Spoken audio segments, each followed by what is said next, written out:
अल्लाह का शुक्र है कि साडा जिहड़ा इलाका है ना इधर यह सूरत हाल नहीं। बारिशां चौके हुई ने, फसलां जिहड़ियां पानी दे नाल भरियां ने, लेकिन निकासे आब दा जिहड़ा है ना वो साडा इधर सिलसिला अच्छा है कि साडा जिहड़ा पानी है ना बरसाती नालियां दे विच चला जांदा। ते इस वास्ते असीं जरा थोड़े सारे बचे हैं ते अल्लाह के दुआ है कि जिहड़ा स्वाद ते बुनीर दे विच सूरत हाल बनी है, अल्लाह ताला उन्हां लोकां दी परेशानियां, उन्हां लोकां दा जिहड़ा जानी ते माली नुकसान होया है ना, अल्लाह ताला ਉਹਦੇ ਤੇ अपना खास फजल करम फरमाए ਤੇ ਉਹਨਾਂ ਲੋਕਾਂ ਦੇ ਉੱਤੇ ਆਪਣੀ ਰਹਿਮਤ फरमाए। ਤੇ ਇਹੋ ਜਿਹੇ ਸੂਰਤ ਹਾਲਾਤ ਜਦੋਂ ਮੁਲਕਾਂ ਦੇ ਵਿੱਚ ਆਉਂਦੀਆਂ ਨੇ ਤੇ ਮੁਲਕ ਜਿਹੜਾ ਨਾ ਬੜਾ ਪਿੱਛੇ ਚਲੇ ਜਾਂਦੇ ਨੇ।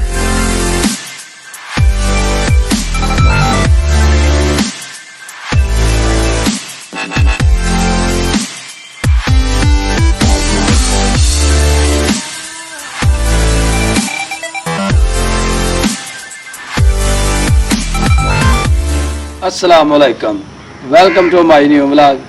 मैं जी थोड़ा दोस्त सुल्तान शेख, पंजाब के खूबसूरत सनती शहर सियालकोट तो पिंड पूरब कलेर, और तुसीं वेखण दे हो मेरा यूट्यूब चैनल अपना पंजाबी व्लॉग। सवेर का टाइम है जी ते दिन जिहड़ा वे वो बड़ा ही अपना गर्म जिहड़ा ना शुरू हो गया। जिस तरह कि तुहानूं सारिਆਂ ਨੂੰ पता कि बरसात का जिहड़ा ना मौसम वो चलन दिया वे ते कदी किते बारिश हो गई, कदी किते बारिश हो गई। तो इस तरह वक्फे वक्फे दे नाल मुख्तलिफ जगह के उत्ते जिहड़ी बारिशां ने ना वो हुंदियां ने।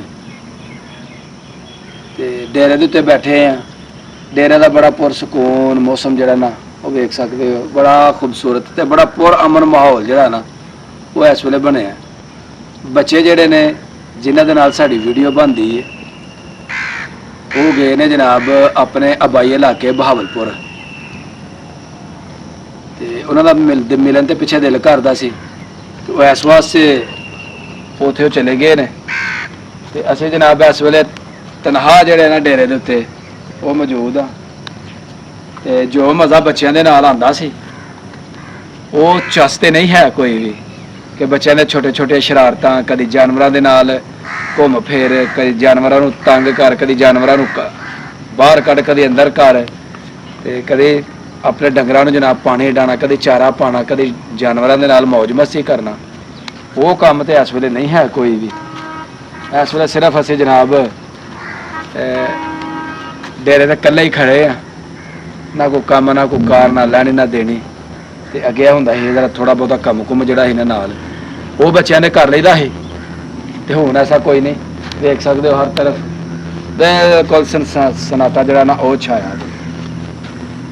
तो तकरीबन हफ्ता दो हफ्ते बच्चों ने उत्थे गुजारना में, उन्होंने बड़ा दिल करन डया जी गर्मियां ने तो छुट्टियां भी ने, तो असीं भी जाके पिछे जिहड़ा ना वो थोड़ा सारा वक्त अपने रिश्तेदार च गुजार आइए।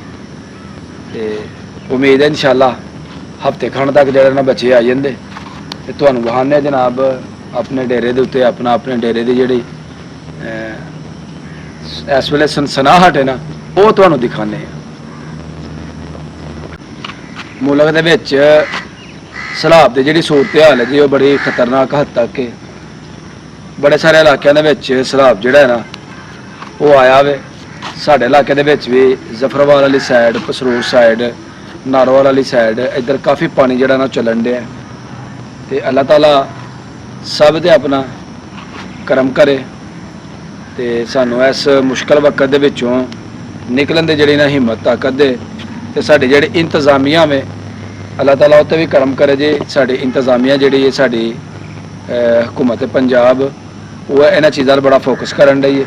तो सानू भी चाहिए कि इहो जी सूरत हाल दे उत्ते अपनी हुकूमत का पूरा साथ देना ताकि किसी भी नागहानी सूरत हाल तो निपटा जा सके। तो उस तो बाद अल्लाह का शुक्र है कि साडा जिहड़ा इलाका है ना इधर यह सूरत हाल नहीं। बारिशां चौके हुई ने, फसलां जिहड़ियां पानी दे नाल भरियां ने, लेकिन निकासे आब दा जिहड़ा है ना वो साडा इधर सिलसिला अच्छा है कि साडा जिहड़ा पानी है ना बरसाती नालियां दे विच चला जांदा। ते इस वास्ते असीं जरा थोड़े सारे बचे हैं। तो अल्लाह के दुआ है कि जिहड़ा स्वाद ते बुनीर दे विच सूरत हाल बनी है, अल्लाह ताला ਉਹਨਾਂ ਲੋਕਾਂ ਦੀਆਂ ਪਰੇਸ਼ਾਨੀਆਂ, ਉਹਨਾਂ ਲੋਕਾਂ ਦਾ ਜਿਹੜਾ ਜਾਨੀ ਤੇ ਮਾਲੀ ਨੁਕਸਾਨ ਹੋਇਆ ਨਾ, ਅੱਲਾਹ ਤਾਲਾ ਉਹਦੇ ਤੇ ਆਪਣਾ ਖਾਸ ਫਜ਼ਲ ਕਰਮ ਫਰਮਾਏ ਤੇ ਉਹਨਾਂ ਲੋਕਾਂ ਦੇ ਉੱਤੇ ਆਪਣੀ ਰਹਿਮਤ ਫਰਮਾਏ। ਤੇ ਇਹੋ ਜਿਹੇ ਸੂਰਤ ਹਾਲਾਤ ਜਦੋਂ ਮੁਲਕਾਂ ਦੇ ਵਿੱਚ ਆਉਂਦੀਆਂ ਨੇ ਤੇ ਮੁਲਕ ਜਿਹੜੇ ਨਾ ਬੜਾ ਪਿੱਛੇ ਚਲੇ ਜਾਂਦੇ ਨੇ। ਲੇਕਿਨ ਰੱਬ ਦੀ ਤਰਫੋਂ ਮੈਂ ਜੀ ਉਹਦੇ 'ਚ ਬੰਦਾ ਕੀ ਕਰ ਸਕਦਾ ਵੇ? ਬੰਦਾ ਤਾਂ ਸਿਰਫ ਹੱਥ ਪੈਰ ਹੀ ਮਾਰ ਸਕਦਾ ਨਾ। ਤੇ ਇਸ ਵਗੇ ਤੇ ਕੁਛ ਨਹੀਂ। ਤੇ ਤੁਹਾਨੂੰ ਹੁਣ ਦਿਖਾਉਂਦੇ ਆ ਜੀ, ਸਾਡੀ ਇੱਕ ਸੁਬਾ ਮੁਰਗੀ ਜਿਹੜੀ ਹੈ ਨਾ ਉਹ ਮਰ ਗਈ ਹੈ। ਉਹ 1-2 ਦਿਨ ਤੋਂ ਬਿਮਾਰ ਸੀ ਤੇ ਉਹ ਤੁਹਾਨੂੰ ਦਿਖਾਉਂਦੇ ਆ। ਇਹ ਜੀ ਸਾਡੀ ਮੁਰਗੀ ਤੇ ਆਂਡੇ ਦਿੰਦੀ ਸੀ ਤੇ ਬੜੀ ਜ਼ਬਰਦਸਤ ਮੁਰਗੀ ਸੀ ਤੇ ਬਿਮਾਰ ਹੋ ਗਈ। ਤੇ ਬਿਮਾਰ ਹੋ ਕੇ ਤੇ ਜਨਾਬ ਇਹ ਚੱਲਦੀ ਜਿਹੜੀ ਹੈ ਨਾ ਇਹ ਦੋਹਰੀ ਹੋਣੀ ਸ਼ੁਰੂ ਹੋ ਗਈ। ਤੇ ਹੁਣ ਇਹ ਚੰਦ ਮਿੰਟ ਪਹਿਲਾਂ ਜਿਹੜੀ ਇਹਨਾਂ ਕੋਈ 15-20 ਮਿੰਟ ਪਹਿਲਾਂ ਇਹ ਮੁਰਗੀ ਸਾਡੀ ਮਰ ਗਈ ਹੈ।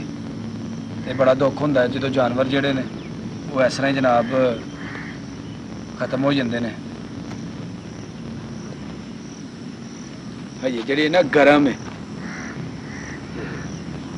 ਇਹਨੂੰ ਸਾਈਡੇ ਜਿਹੜਾ ਨਾ ਅਸੀਂ ਸੁੱਟ ਦਿੰਦੇ ਹਾਂ।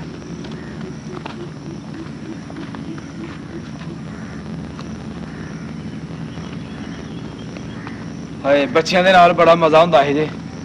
ਤੇ ਬੱਚਿਆਂ ਦੇ ਨਾਲ ਸਾਡੀਆਂ ਬਹਾਰਾਂ ਹੁੰਦੀਆਂ ਹਨ।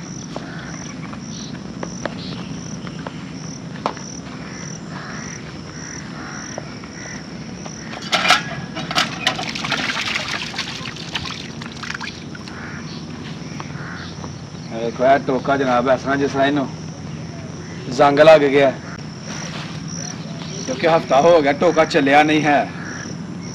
ਤੇ ਜਦੋਂ ਕਿਸੇ ਚੀਜ਼ ਨੇ ਇਸਤੇਮਾਲ ਦੇ ਵਿੱਚ ਨਹੀਂ ਆਣਾ ਤੇ ਜ਼ਾਹਰ ਉਸ ਚੀਜ਼ ਨੇ ਫਿਰ ਪਏ ਨੇ ਜਿਹੜਾ ਨਾ ਉਹਨੇ ਖਰਾਬ ਹੀ ਹੋਣਾ। ਤੇ ਕੁਝ ਬਾਰਿਸ਼ਾਂ ਜਦੋਂ ਉੱਤੇ ਪੈਂਦੀਆਂ ਨੇ ਤੇ ਲੋਹੇ ਨੂੰ ਜ਼ੰਗ ਲੱਗਣਾ ਸ਼ੁਰੂ ਹੋ ਜਾਂਦਾ। ਇਹਦਾ ਵੀ ਕੋਈ ਇੰਤਜ਼ਾਮ ਕਰਨੇ ਤੇ ਕੋਈ ਐਸਾ ਚੀਜ਼ ਪਾਣੇ ਤਾਂ ਕਿ ਟੋਕਾ ਜਿਹੜਾ ਇਹਨਾਂ ਨੂੰ ਜ਼ੰਗ ਜਿਹੜਾ ਨਾ ਉਹ ਨਾ ਲੱਗੇ। ਤੇ ਇਹਦੇ ਨਾਲ ਜੀ ਅਸੀਂ ਆਪਣਾ ਵਲੌਗ ਕਰਨੇ ਖਤਮ। ਉਮੀਦ ਕਰਾਂਗੇ ਜੀ ਅੱਜ ਦੀ ਸਾਡੀ ਵੀਡੀਓ ਤੁਹਾਨੂੰ ਅੱਛੀ ਲੱਗੀ ਹੋਏਗੀ। ਅਗਰ ਵੀਡੀਓ ਲੱਗੇ ਚੰਗੀ, ਵੀਡੀਓ ਨੂੰ ਲਾਈਕ ਕਰਨਾ, ਕਮੈਂਟ ਬਾਕਸ ਦੇ ਵਿੱਚ ਆਪਣੀ ਧੜਾ ਹਾਜ਼ਰੀ ਲਵਾਉਣੀ। ਤੇ ਜਿਹੜੇ ਦੋਸਤ ਚੈਨਲ ਉੱਤੇ ਨਏ ਨੇ ਉਹ ਜਲਦੀ ਚੈਨਲ ਨੂੰ ਸਬਸਕ੍ਰਾਈਬ ਕਰ ਲਓ ਤਾਂ ਕਿ ਆਉਣ ਵਾਲੀ ਤੁਹਾਨੂੰ ਵੀਡੀਓ ਜਿਹੜੀ ਨਾ ਉਹਦਾ ਨੋਟੀਫਿਕੇਸ਼ਨ ਮਿਲਦਾ ਰਹੇ। ਮੈਨੂੰ ਤਾਂ ਉਹ ਇਜਾਜ਼ਤ, ਹਮੇਸ਼ਾ ਖੁਸ਼ ਰਹੋ, ਆਬਾਦ ਰਹੋ। ਅੱਲਾਹ ਹਾਫਿਜ਼।